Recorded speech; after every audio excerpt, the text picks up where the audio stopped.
Du matin au soir et du soir au matin, je pensais à ce que j'allais manger ou ne pas manger. Avant de me lever déjà, je pensais à ce qu'il y avait dans le frigo, à ce qu'il y avait dans les armoires. D'avoir tellement exagéré, je ne ressens plus la satiété.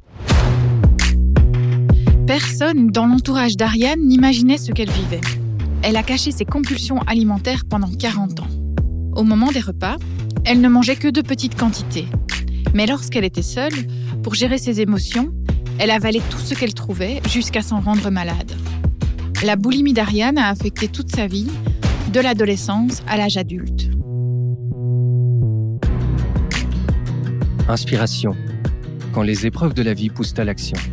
Un podcast d'En Marche, le journal de l'AMC. J'ai eu une enfance difficile, beaucoup de maltraitance de la part de ma mère et de l'inceste de la part de mon beau-père.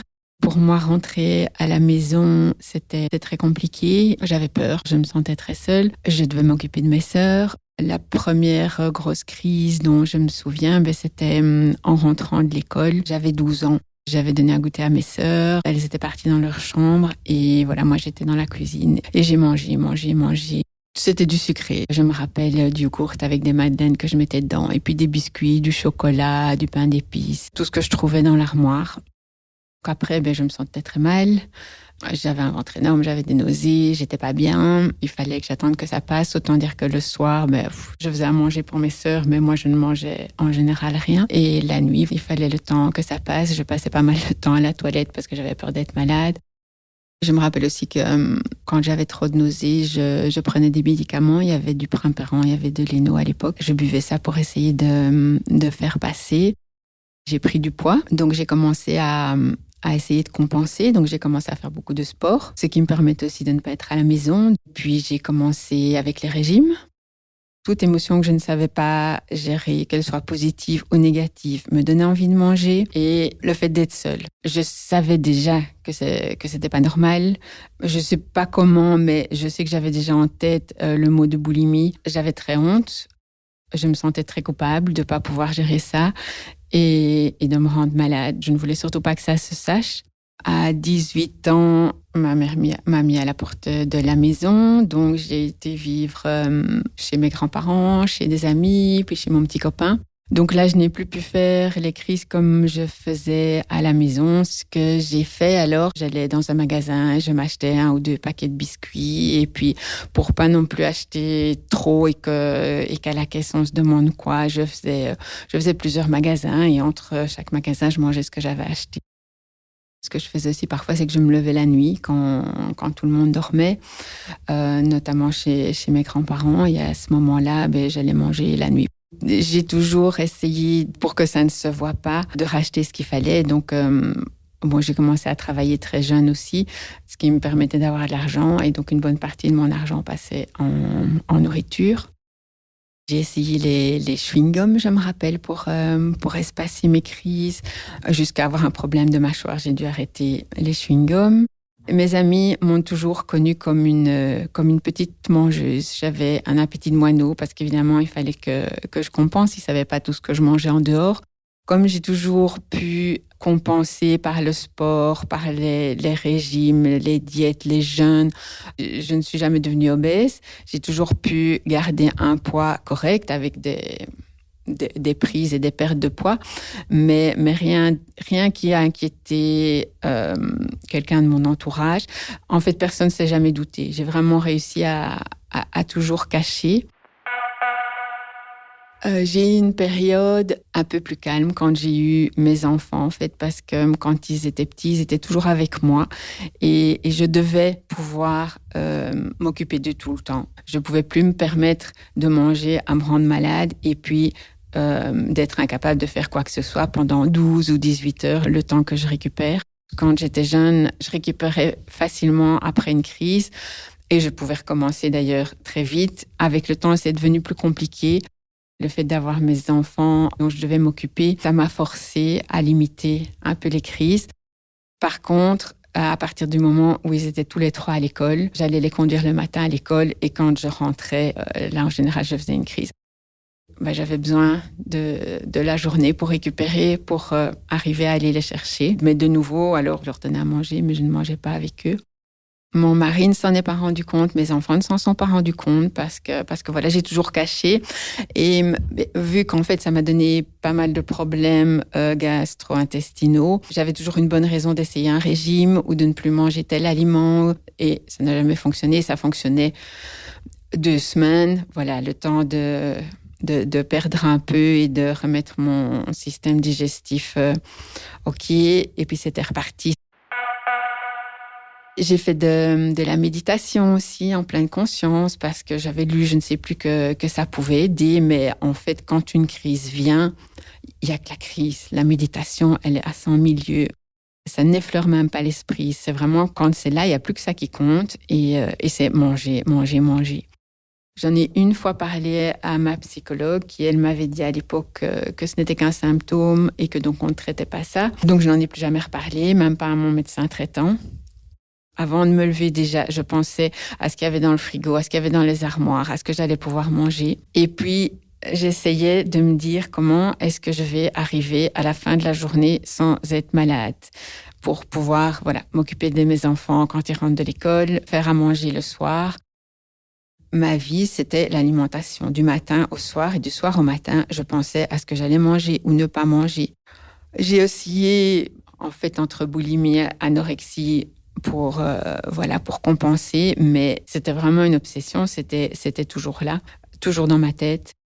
Je n'ai pas réussi à trouver quelque chose qui puisse me réconforter ou m'aider à gérer les émotions de mieux que la nourriture. Bon, il faut dire aussi que dans nos sociétés, c'est très facile, elle est disponible partout. C'était en fait mon moyen de survivre. Aujourd'hui, je me rends compte que ça m'a aidé, ça m'a permis de survivre. Après, ça m'a empêché de vivre aussi, mais ça m'a quand même aidé à survivre. Dans mon quotidien, ça a compliqué très fort la vie de tous les jours parce que les repas, pour moi, étaient compliqués. Quand je me sentais pas bien, que j'avais fait une crise, faire à manger, c'est pas facile.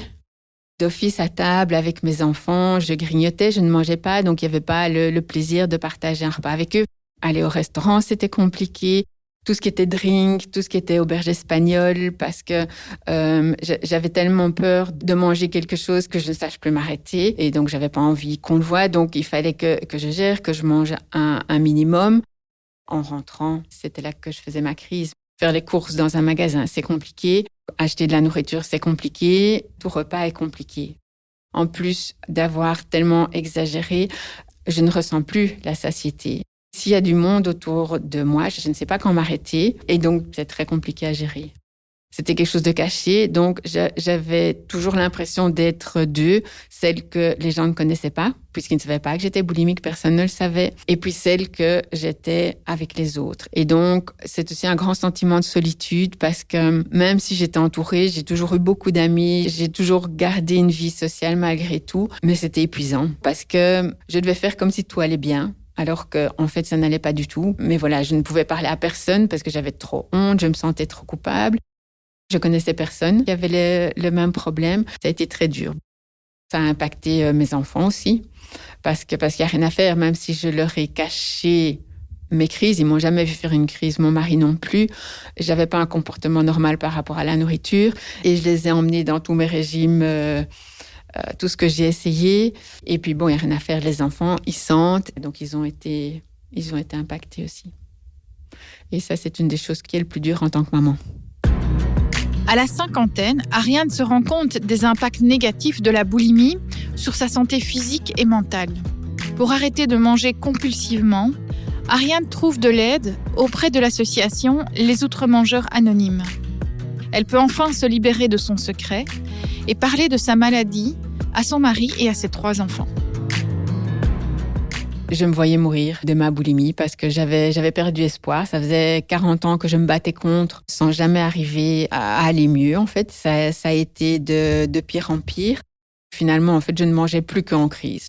Mon corps a commencé à ne plus suivre. Toutes les nuits, je me réveillais, j'avais des nausées, j'avais mal au ventre. Dès que je mangeais, j'avais mal au ventre. J'étais ballonnée, j'étais constipée, je me coinçais le dos tout le temps. Mon médecin traitant m'avait dit que c'était mon système digestif, donc mes intestins qui me provoquaient mes douleurs au dos parce que je n'avais rien vraiment au dos, mais j'étais coincée, j'avais énormément d'eczéma. Physiquement, ça devenait vraiment très dur à supporter.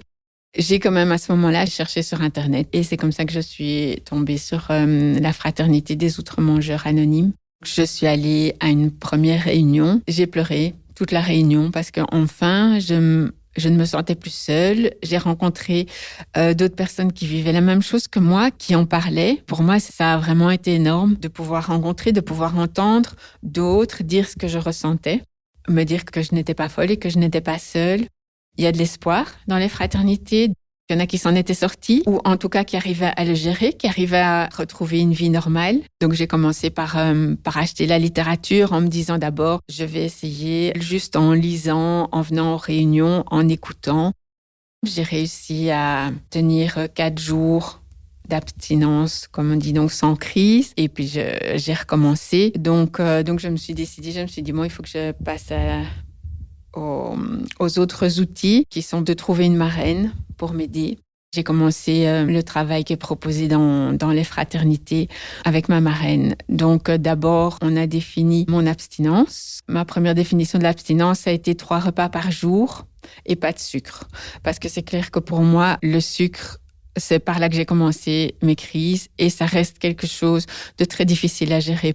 Une fois que je commence à en manger, c'est difficile à m'arrêter et je sais encore aujourd'hui, il ne faut pas que j'achète un paquet de biscuits, sinon je vais avoir très dur à ne pas le terminer. Chaque matin, je devais lui envoyer mon plan alimentaire pour la journée. Donc, mes 3 repas, de quoi ils étaient constitués. Si je faisais une crise quand même, idéalement, il fallait que je l'appelle avant quand je sens la crise venir, si pas pendant ou après. Je crois que j'avais tellement peur qu'une crise me fasse rechuter et que je n'arrive pas à me relever et à m'y remettre, que j'ai tenu 5 mois. Pendant ces 5 mois, on a commencé à travailler les étapes. La Fraternité des Outre-Mangeurs Anonymes fonctionne comme celle des Alcooliques Anonymes, avec le livre, les 12 étapes, les 12 traditions. On a un cahier donc avec des questions relatives à chaque étape et donc on travaille ça personnellement et on partage ça avec sa marraine. Après ces 5 mois, il se fait que c'était les périodes de fête de fin d'année. Donc pour moi, ça a toujours été une période très compliquée, dans le sens beaucoup d'émotions, beaucoup de nourriture. Donc j'ai fait une rechute à ce moment-là. Je n'ai pas su appeler ma marraine avant, mais je l'ai appelée après. On en a discuté. C'est elle aussi qui m'a encouragée, qui m'a dit c'est pas grave, ça arrive, un jour à la fois, tu t'y remets demain.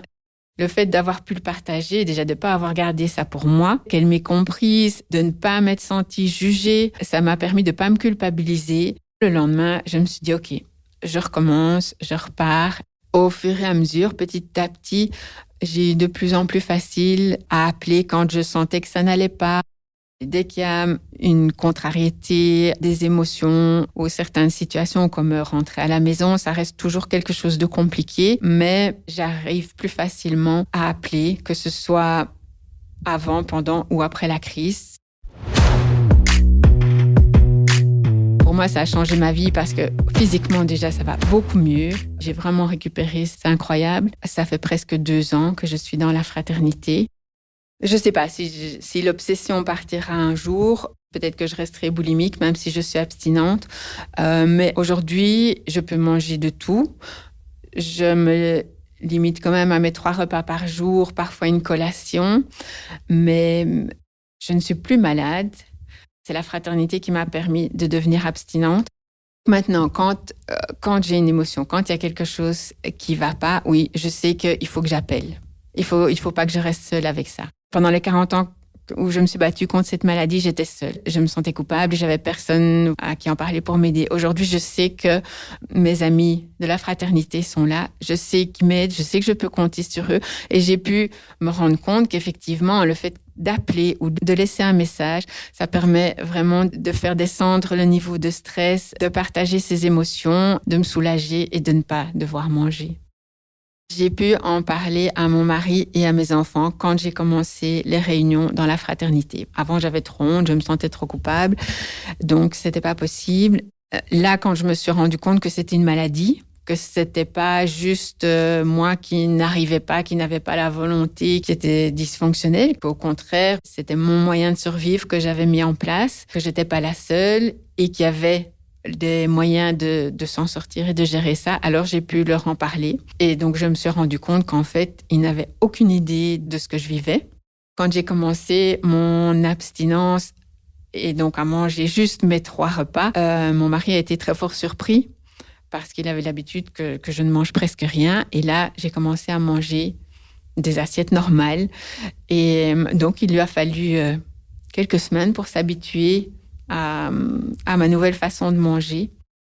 J'ai eu certaines remarques comme oui, c'est normal, moi aussi, quand je suis stressée, je vais manger un morceau de chocolat ou un biscuit. La seule chose, c'est que moi, c'était pas un morceau de chocolat ou un biscuit, c'était même pas un paquet de chocolat ou un paquet de biscuits. C'était vider tout ce qu'il y avait dans les armoires ou dans le frigo, aller acheter s'il y avait pas assez. C'était manger jusqu'à me rendre malade, jusqu'à avoir la nausée. Je pense que c'est difficile, à imaginer si on n'a pas vécu de pouvoir manger à ce point-là. Avant, je faisais tout le temps des desserts, des biscuits, des gâteaux. Ça me permettait de pouvoir en manger. J'ai arrêté de faire des gâteaux parce que c'était trop risqué pour moi. Donc, mon mari a pris le relais. Déjà, ça a été une grande aide. Et puis, parfois aussi, dans certains repas où on insistait pour que je goûte quand même au dessert, ne fût-ce que goûter, ne fût-ce qu'une cuillère, parce qu'on savait bien que je mangeais pas grand-chose. Or, pour moi, le goût du sucre, ça me mettait en danger. Là aussi, plusieurs fois, il m'a aidé pour que je puisse tenir bon et pour ne pas devoir me justifier ou devoir expliquer le problème. Quand il y a un drink ou une auberge espagnole, c'est difficile à gérer pour moi. Donc, je sais qu'il est là. On voit ensemble, pour gérer. Si ça devient trop compliqué, on s'en va. Aujourd'hui, mon abstinence a évolué. Donc, je ne m'interdis plus le sucre. Je mets juste des limites. Je sais maintenant quand je me mets en danger ou pas. Donc, j'arrive à gérer plus facilement. Ça me permet d'avoir des relations, plus faciles. La honte et la culpabilité, je ne vais pas dire qu'elles ont disparu, mais elles sont vraiment devenues minimes par rapport à avant. Et donc, c'est quand même beaucoup plus facile à vivre. Parce que je me rends compte aussi que, la culpabilité, ça me faisait compulser. La honte, c'est la même chose. J'ai aussi appris à être honnête parce que je cachais tout le temps. Le fait d'arriver à être honnête fait qu'effectivement, je me sens physiquement beaucoup mieux, je me sens dans ma tête beaucoup mieux parce que j'arrive maintenant à avoir une vie presque normale. Je ne peux pas oublier que j'ai cette maladie-là parce que si je n'y pense plus, je ne vais pas faire attention et je risque effectivement de replonger. Je continue les réunions, je continue à envoyer mon plan alimentaire, je continue à rester en contact, à travailler mes étapes parce que je sais que tout ça m'aide et tout ça me permet d'avoir une vie beaucoup plus normale et beaucoup plus sereine et agréable aujourd'hui qu'avant.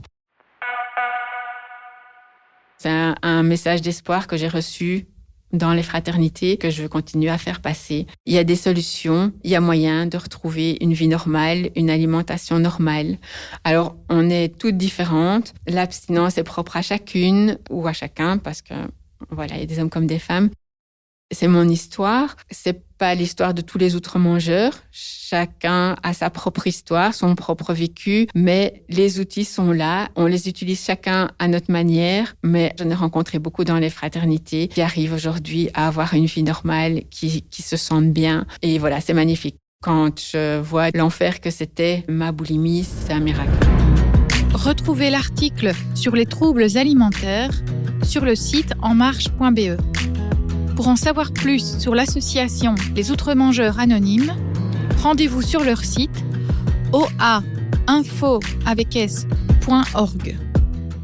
À bientôt pour une nouvelle inspiration.